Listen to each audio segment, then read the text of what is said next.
Pai Delma, Grupo de Estudos Clássicos da Faculdade de Educação da Universidade de São Paulo. Olá, estamos em mais um encontro do Pai Delma, Grupo de Estudos Clássicos da Faculdade de Educação da Universidade de São Paulo, e continuamos com a leitura e discussão do texto de Plutarco, da Educação das Crianças. Estamos no parágrafo 13. Já conheci alguns pais que dedicam aos filhos um amor muito forte, que é a causa de falta de amor. O que é que eu posso dizer para, como um exemplo, tornar esse raciocínio mais claro? Desejando que os filhos tenham rapidamente a primazia em tudo, eles impõem-lhes trabalhos excessivos, com os quais caem desfalecidos e, de resto, fatigando-se com estes sofrimentos, não recebem os conhecimentos de forma dócil. Pois, como as plantas se alimentam com a medida certa de água, mas se asfixiam com muita, da mesma forma a alma cresce com trabalho adequado, mas afoga-se se este for em demasia. É conveniente dar às crianças um momento de descanso depois dos trabalhos contínuos, se pensarmos que toda a vida se divide em momentos de descanso e de trabalho. Por esse motivo, não só se inventou a vigília, mas também o sono. Não só a guerra, mas também a paz. Não só a tempestade, mas também o bom tempo. Não só o trabalho, mas também as festas. O que eu digo, em resumo, é que o descanso é o tempero do trabalho.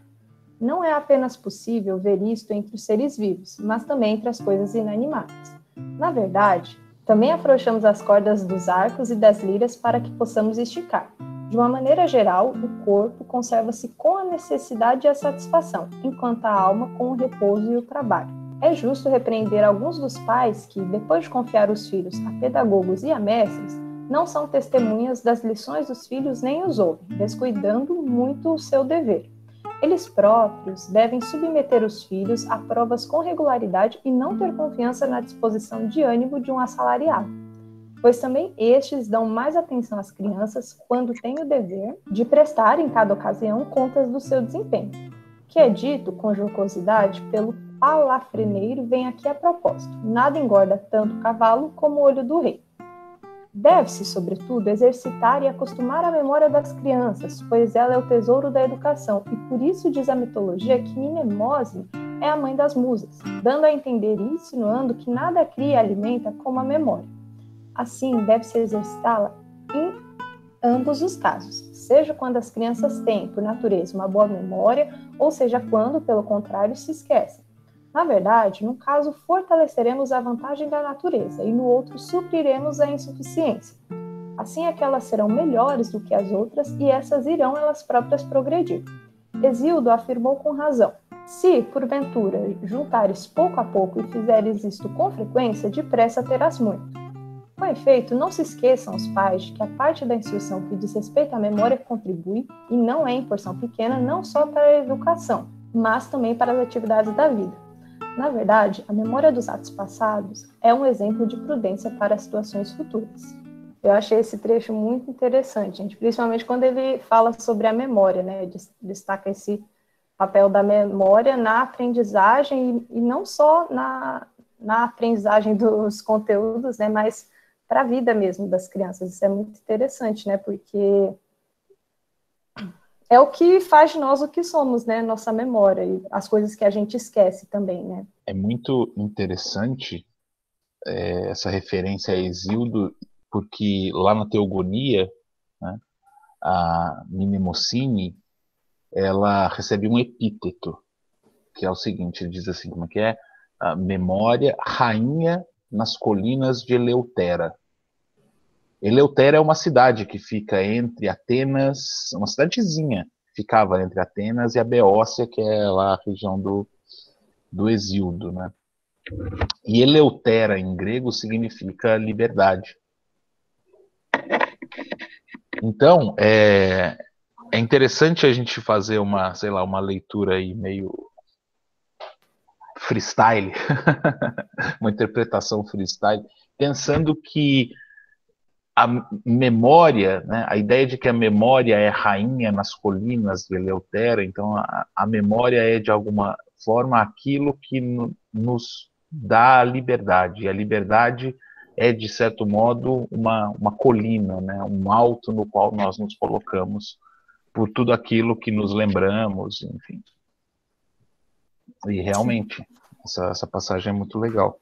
Isso também não tem a ver, por exemplo, quando ele faz uma certa relação entre memória e prudência aqui no final do capítulo? Tem uma certa relação com isso que você está falando também, né? Uhum. Tem uma relação com isso e tem uma relação, inclusive, com o caráter do texto, né? De ser uma espécie de manual. Então, ele contém uma memória. A memória pensada como um saber acumulado e transmitido. E o texto, do mesmo modo como o saber, como o conhecimento, deve servir como um conselho, deve servir como um modelo, um paradigma. Esse trecho me remeteu a algumas coisas, né? Por exemplo, pensando em uma crítica muito comum à escolarização dos dias de hoje, que é a exacerbada memorização de conhecimentos que muitas vezes têm um único uso no vestibular, né? E então o exercício da memória, nesse contexto, ele é criticado. Só que aqui o Plutarco, né, me parece que ele está se referindo à memória como associada à tradição, né? Na passagem anterior, acho que no 12, se não me engano, ele se refere à educação como que tem o instrumento principal os livros, em especial se remetendo às fontes, né? Então, acho que quando ele faz essa associação da misemosina com as musas, né, me parece que é uma referência à memória como capacidade mental realmente importante, né, exercício da memória individual, mas também como um exercício da memória da tradição, né, da cultura na qual a gente se encontra. Achei bem importante essa passagem, na real. Não sei o que vocês associaram aí. Quando você falou do exercitar a memória como uma faculdade e a memória na tradição, né? De certo modo, a gente tem que pensar, principalmente numa perspectiva mais arcaica, que está presente aqui quando Plutarco chama Hesíodo para servir de exemplo, para servir como referência, que as coisas aconteciam conjuntamente, né? O exercício da memória como uma faculdade, não que se pensasse a memória como uma faculdade, eu estou usando aqui um jargão muito kantiano, né? Mas, de certo modo, quer dizer, essa capacidade de memorização se adquire no exercício da memória do poema. Uhum. Então, quer dizer, treinar a sua memória é usar um instrumento fornecido pela tradição. Então, você mergulha naquela tradição enquanto faz isso. Acho que é indissociável. E acredito que aqui para Plutarco continue sendo, de alguma forma, desse jeito, né? É igual, sei lá, memorizar a tabuada. Sim, faz sentido. Principalmente depois que ele fala anteriormente, né? Aprender todas as disciplinas de um modo geral, mas fechar com a filosofia, né? Mas tem um elemento que eu acho importante aqui, ao lado desses pontos todos que vocês levantaram, que eu acho muito interessantes e importantes, que é o aspecto, digamos, prático da memória. Quando ele fala da memória aqui, ele está falando de uma capacidade que nós não compreendemos naturalmente no seu contexto. O que eu quero dizer? A memória é também o recurso, é o lugar, é a maneira de se alcançar a informação. Apesar de estarmos lendo um livro de Plutarco, a realidade na época em que Plutarco escreve, na antiguidade toda, e na Alta Idade Média toda, e até Gutenberg, de modo geral, é uma ausência dos livros. Ou seja, as informações, elas estavam onde? Elas estavam na memória. Então não havia Google, não havia enciclopédia, não havia livro, não havia nada. A ideia de favorecer a memória, de fortalecer a memória, se aproxima da ideia de alcançar a condição de alguém que detém informação facilmente acessível para o uso na vida. Então tem esse aspecto que eu acho importante, tem esse aspecto, digamos, procedimental, prático, muito concreto da memória. As musas cuidam da memória, a Mnemosina é a mãe dessas musas, a memória é a mãe dessas musas, e as musas são áreas do conhecimento, se quisermos, né, usar esse termo. A história, a poesia lírica com a sua informação específica, a poesia épica com a sua informação específica, a retórica. Então, a história não, a memória, ela tem esse componente de, digamos, de hardware também, de acúmulo de informação, né? E a outra coisa é a metáfora vegetal, de novo, que volta. Sempre que falamos da educação, as metáforas vegetais são frequentes, né? E aqui volta de novo, como as plantas. A gente vê isso em quase todos os textos que tratam da educação, né? Então, eu achei interessante essa Eu tô te fala, ouvindo. o primeiro trecho, que é: já conheci alguns pais que dedicam aos filhos um amor muito forte, que é a causa da falta de amor. Que é uma frase excelente, né? Se você pensar, porque é meio paradoxal como isso aparece constantemente na criação de filhos, de que por excesso de amor se produz o seu contrário, né? Seja no caso aqui, como ele cita o exemplo do pai que submete o filho a uma excessiva quantidade de atividades, seja no caso contrário também, do pai que fala: não, coitado do meu filho, eu quero que meu filho, né, só se divirta, só brinque, etc. Que é tudo importante, como ele diz aqui, né? O descanso é importante e a atividade é importante. Mas a justa medida que é o difícil de encontrar, né?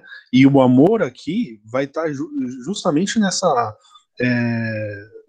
como fala, nessa prudência de encontrar a justa medida e não o extremo do tipo: não, eu amo demais meu filho, eu não quero que ele aprenda nada que seja extremamente complexo, difícil. Ele gosta, então, né? Quer dizer, ou o contrário, né? Eu amo tanto meu filho que eu encho ele de atividades e ele não tem tempo para o lazer e ele tem um projeto de vida, né? Tipo o pai do Stuart Mill, né? Então, assim, é interessante a frase. E é uma verdade de 2000 anos aí, né? Eu achei interessante, né, que no texto do Hesíodo, né, portanto, no pensamento arcaico, você já encontra essa ideia de medida, como foi colocada, e aqui ele fala em trabalho balanceado, né, porque ele diz que você deve depositar pouco a pouco. Né? Então é interessante perceber que essa ideia, claro, deve ser uma ideia do senso comum da época, né, mas é uma ideia que faz parte talvez um senso comum, de um senso geral, talvez melhor do que senso comum, desde o pensamento arcaico, né? Não apenas na época helenística do Plutarco. A ideia do pouco a pouco, né? Sem excesso. Concordo com você, eu achei bem legal isso daí, rapidão, porque eu pensei também na tendência que tem hoje em dia, né? Algumas famílias mais abastadas já colocando o filho de 5 anos a aprender mandarim, a aprender sei lá o que aí na piscininha, sei lá, velho, é loucura, né? Enquanto eu li esse parágrafo 13º aqui, eu ficava imaginando o que ele vai chamar de descanso, né? No final das contas, por enquanto, pelo menos, ele não definiu o descanso, talvez nem defina. O descanso no grego tá como? Eu encontrei 2 termos para descanso aqui. Onde está esse anapausos aí, Edson? Eu achei naquela frase. Não está naquela frase? Eu não sei que eu O tenho descanso é o tempero do trabalho. não é? Cadê essa frase? Re anapausis tomponon estin artima. Então tem 3. Tem anapinoen e aneses. 2 linhas acima do C. Aliás, se você está olhando para o grego, No C tem anesses, e duas linhas acima do C tem anapinoen. Essas palavras, por começarem sempre com A ou com Ana, seria a ideia de privação de alguma coisa, é isso? O prefixo? Privação ou afastamento em geral. E o que seria então, Separação. a continuidade? Ou anapausis? O que seria só o pauses? Precisamos pesquisar aqui. Boa pergunta.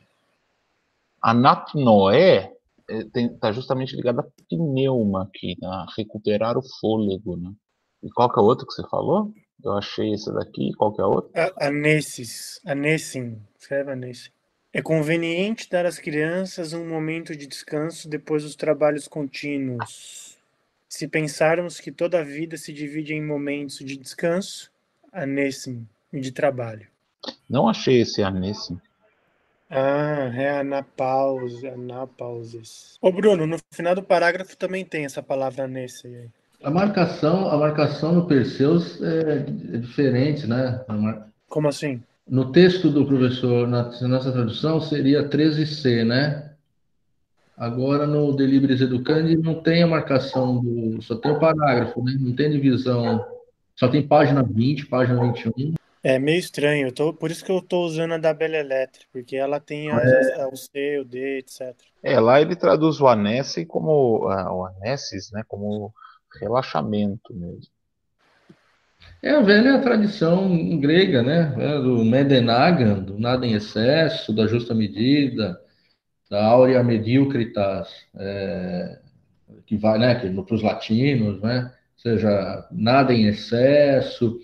É a regra de ouro do pensamento antigo, né? Não sei se foi o Vicente ou se foi o Fernando que disse algo nesse sentido. Eu estava ouvindo, apesar de não estar com o vídeo. É isso, né?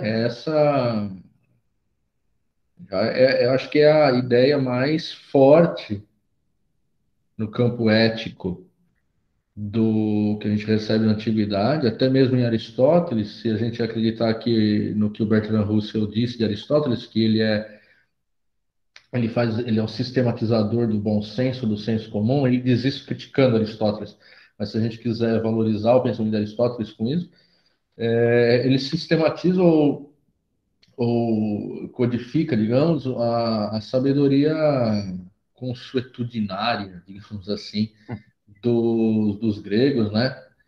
Ou seja, nada em excesso, a fuga da híbris, da desmedida, da soberba, evitar o excesso, a grande marca, né, do pensamento antigo. Se o pensamento religioso cristão é evitar o pecado, os gregos é evitar o excesso, evitar a soberba, que causa. Isso é interessante, é uma lei da compensação. A soberba, a híbris, a desmedida, ela provoca a sua nêmesis, que é a correção, né?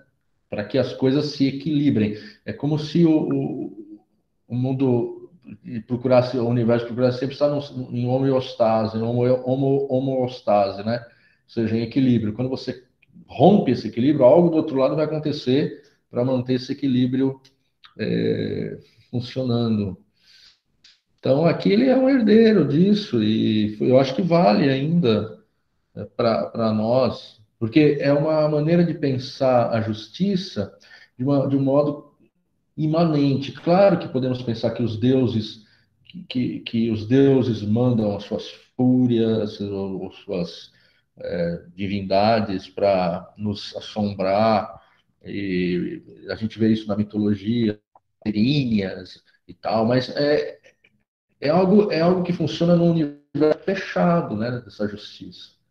É algo que funciona no universo fechado. Uma injustiça, um erro, um sujeito hibristés, ele vai provocar um desarranjo na ordem das coisas que vai provocar a nêmesis, que se estende até, por vezes, a gerações. Veja o caso de Édipo, né? Porque não é como se não fosse pessoal, não é um Deus pessoal que nos olha e manda o castigo. um Deus, um grande irmão que está nos olhando e vendo tudo que nós fazemos. Não, é o tecido da realidade, que uma vez rasgado de um lado, provoca o seu conserto a partir do outro lado. É como se nós fôssemos elementos nesse cosmos que tende sempre ao equilíbrio, né? Eu acho isso bacana, porque tira a ideia de uma divindade ou de um Deus que nos olha e que nos vê pecar e nos castiga pelo pecado. Como essa relação pessoal da ética cristã com Deus, se ela tem um aspecto positivo, né? Ela também tem um aspecto negativo, que é a grande opressão sentida pelo psiquismo do sujeito diante de um Deus todo-poderoso que julga e condena. Um comentário rápido, então, Marcos. Quando você falou da importância da memória, né?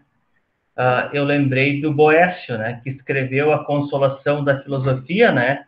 No cárcere, né? E ele faz uma série de referências clássicas, né? Escrevendo no cárcere, sem acesso a uma biblioteca. Então, isso mostra, né? O quanto eles prezavam por isso e como era importante, né? Esse conhecimento enciclopédico, né? Desenvolvido a partir de uma memória construída ao longo da vida. Ainda sobre isso, sobre a memória, eu me lembrei também de um trecho, né, das Confissões, que a gente acabou lendo esses dias, né, em que o Santo Agostinho fala, né, sobre esse poder da memória. Eu gostaria até de ler aqui um trecho, porque eu achei muito, muito bonito e realmente bem profundo. Grande é essa força da memória, imensamente grande. Ó, meu Deus, santuário amplo e sem limites.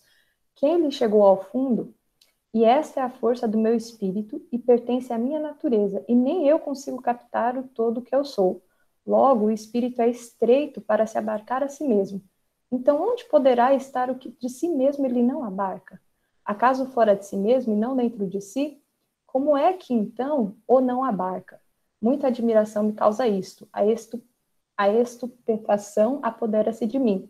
Deslocam-se os homens para admirar as alturas dos montes e as ondas alterosas do mar e os cursos larguíssimos dos rios e a imensidão do oceano e as órbitas dos astros e não prestam atenção a si mesmos, nem se admiram de que, quando eu dizia todas essas coisas, não as via com os olhos e, todavia, não agiria se interiormente não visse na minha memória em espaços tão vastos como se os visse fora de mim, os montes e as ondas e os rios e os astros que vi e o oceano a que dei crédito.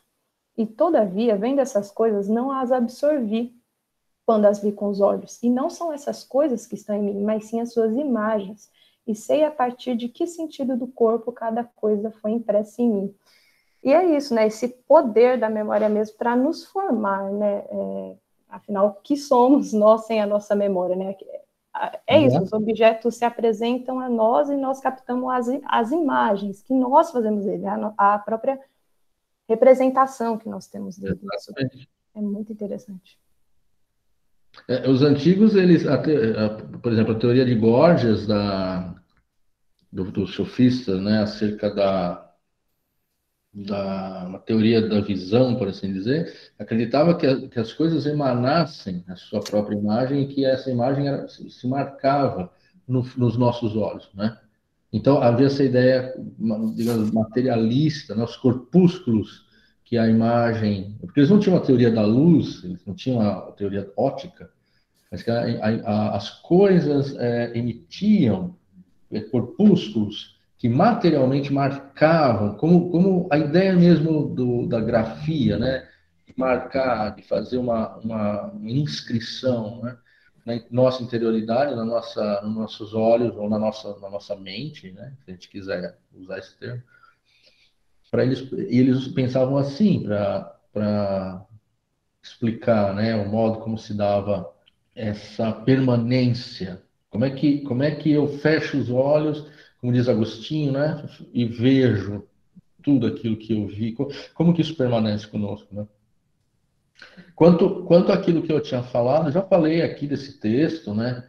Mas esse livro, Arte da Memória, da Frances Yates, é um livro muito interessante, no qual ela trata da arte, da memória como uma técnica e como uma ferramenta, um aspecto da memória muito concreto, né, de ferramenta, de técnica, de apreensão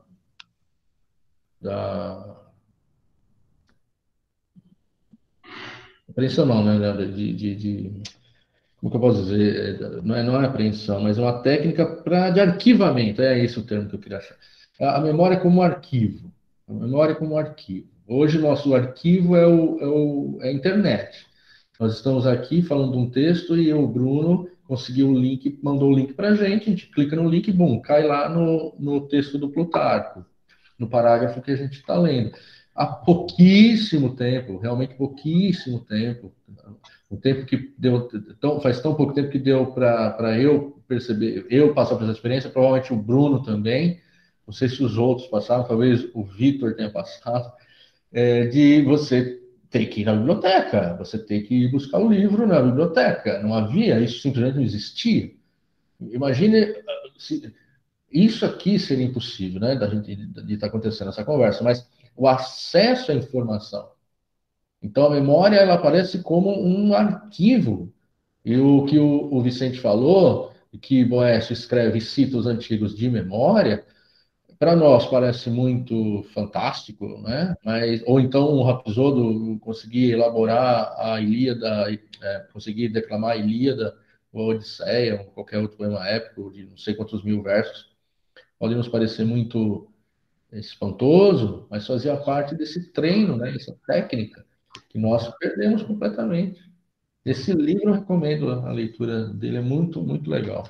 Aproveitando o ensejo, também vou indicar uma bibliografia. Queria indicar uma bibliografia do Marcel Detienne, Os Mestres da Verdade da Grécia Arcaica. Esse autor trabalha também a memória não como um processo que você olha para trás, né, para o passado, mas é um processo divinatório, é um processo mântico, incubatório. É importante isso.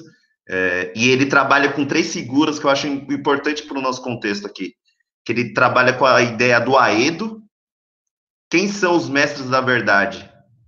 Todos os mestres da verdade que ele elenca são os mestres que dominam a memória, a administração da justiça, ou de uma ideia de justiça. Então, a memória é uma administração da justiça e a aletheia, a verdade, que seriam o aedo, o rei, o basileus, e o filósofo, quase caindo no período clássico. Então, são essas 3 figuras que trabalham com essa ideia de memória. Esse seria o primeiro contexto. Um outro contexto que eu achei interessante, aí vindo para uma parte mais prática de escola, hoje teve um debate muito interessante na sala virtual dos professores, que muitos professores com um perfil construtivista estavam falando que o importante é que os alunos e as alunas, mais do que saber ou memorizar o conceito, por exemplo, eu não preciso memorizar o conceito para escrever um conto. Às vezes a criança está escrevendo um conto, mas não precisa memorizar um conceito. Aí um certo professor chegou e falou o seguinte: mas é preciso memorizar o conceito, é preciso saber do termo. A criança precisa saber que ela está escrevendo um conto. A criança precisa saber que ela está escrevendo um texto dissertativo. A criança precisa saber que ela está empregando uma locução adjetiva. Mais do que ela saber empregar, ela precisa saber do termo. O termo é o que fica. Só coloquei uma pitada aí, como que algumas tendências pedagógicas estão esquecendo do conceito. E como é importante ter o conceito, a semântica. E a semântica também é a memória. O Hegel dizia que não é possível, que ao contrário do que Kant dizia que não se aprende filosofia, só se aprende a filosofar, Hegel dizia que, de fato, é preciso aprender a filosofia, e ao aprender a filosofia, ou seja, a história da filosofia, é que nós estaríamos, de fato, então, filosofando, porque é preciso uma matéria sobre a qual exercer o exercício do pensamento, né? Exercer o pensamento. Então, é isso. A arte da memória, o Danilo colocou, a Eric Havelock, a Musa aprende a escrever também.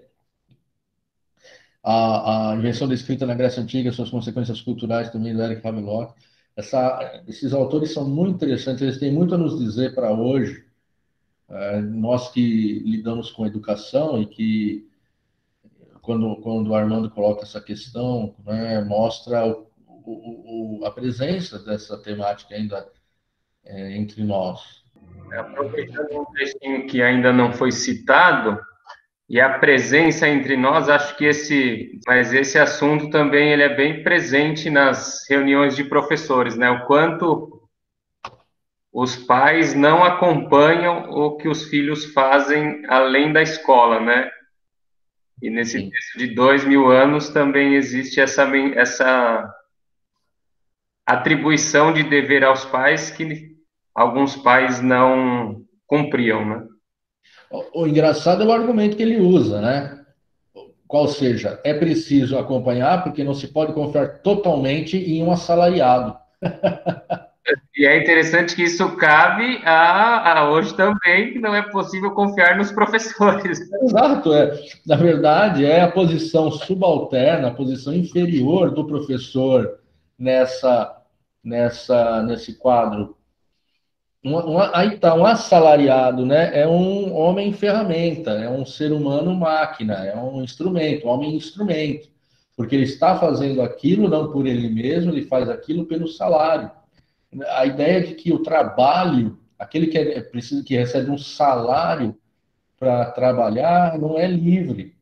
E devemos desconfiar, porque ele não está fazendo aquilo com vontade. Talvez ele seja mais realista, talvez, né? Porque, de fato, muitos de nós, professores, trabalhamos em situação tão desagradável, tão complicada, que muitas vezes percebemos que estamos fazendo o que fazemos por conta do salário. Né? Mas é muito interessante mesmo esse trecho. Os pais descuidam do seu dever, né? Ao deixar os seus filhos sem acompanhamento.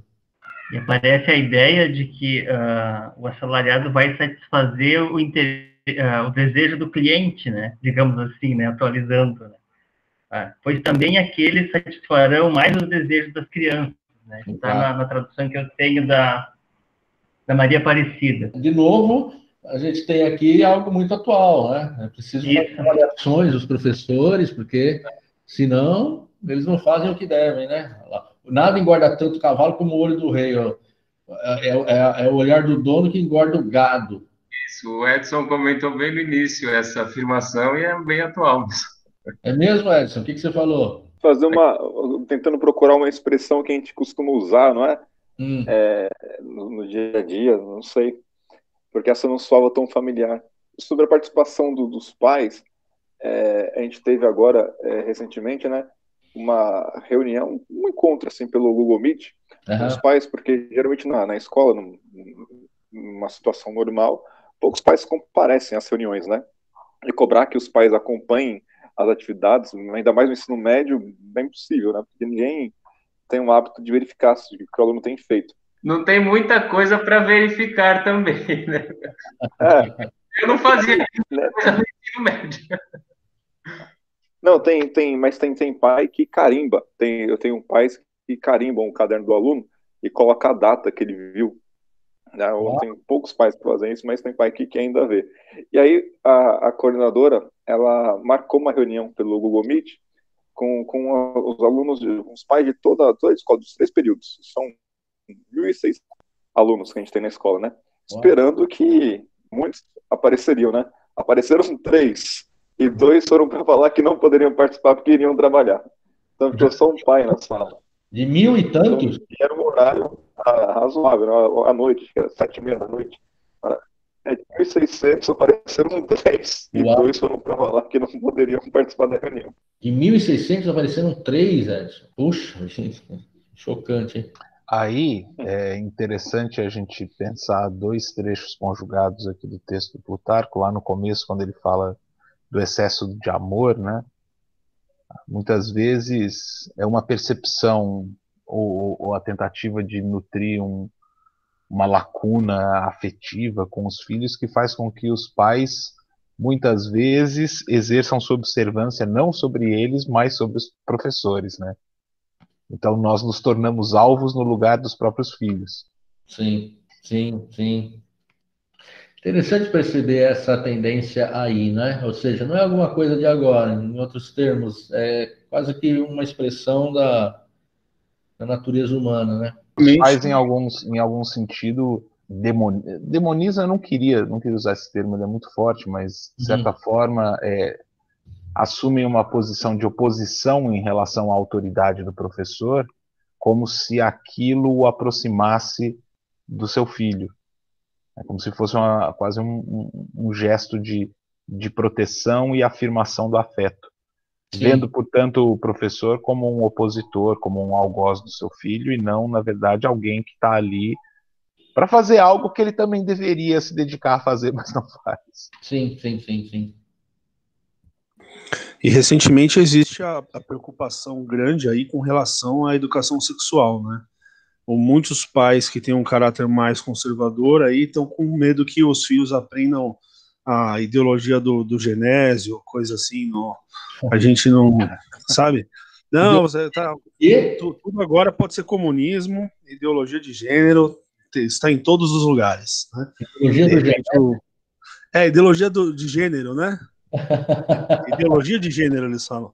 Mas é um pouco de fantasia isso também. Eu acho que tem a ver com a coisa do pai que não dá o amor, ou a atenção, a dedicação suficiente na criação, e aí você projeta uma fantasia de que existe um professor que é uma ameaça para mim, que ele pode conquistar o meu filho, né? Então ele vai lá se opor ao pai, vai lá se opor ao professor, à autoridade do professor, ao carisma do professor, né, a influência intelectual do professor, porque ele tem medo que o filho se torne admirador mais do professor do que do pai. Isso é verdade. Tem um livro que eu gosto muito também, você deve conhecer, Lições de Mestres, do George Steiner. É um livro muito bonito em que mostra essa relação entre o mestre e o discípulo, né? Ele começa lá com Sócrates e tal, mas vem chegando até os contemporâneos. É um livro muito bonito, Lições de Mestres. E tem isso que o Cassiano falou, de algum modo, o professor ou a professora são aqueles que entram como uma cunha na relação do jovem com a estrutura familiar, mesmo com a família estendida, e que empurra esse jovem para o seu desabrochar, né? Para sua acmé, para o seu desenvolvimento, que se ele permanecesse na estrutura da família, ele estaria condenado a repetição do que já está morto, a repetição daquilo que já deu fruto, ou seja, ele se torna infértil. A importância do jovem, e aí a importância da escola, a importância da educação não ser educação domiciliar, né? A importância da experiência de vida com outras pessoas que não os familiares, para, de fato, por mais que isso pareça escandaloso para muitos, mas para, de fato, o jovem, de algum modo, e de um modo, digamos assim, mitigado, de um modo equilibrado, mas ainda assim romper com a família, se libertar da família, para que ele alcance a própria individuação. Senão ele é sempre apêndice dos pais, extensão dos desejos, dos anseios dos pais. Para que ele alcance a sua individuação, e aí usando um termo do junguiano, né? Mas para que ele alcance a individuação, é preciso que ele seja de algum modo expelido da família. E a escola tem esse papel, e é muito importante É algo que nós, às vezes, esquecemos de valorizar o suficientemente, né? Tem um texto, não sei se vocês conhecem, do Frank McCourt, chama Ei Professor, o professor Jaime que trabalha com esse livro, né? É um livro genial, eu tenho o PDF, eu Como é que mando... chama, Vitor? Ei Professor, nossa, é um livro genial, é muito engraçado. Esse é um professor irlandês contando 30 anos de sala de aula, não sei se na Inglaterra ou nos Estados Unidos, mas o livro é muito legal.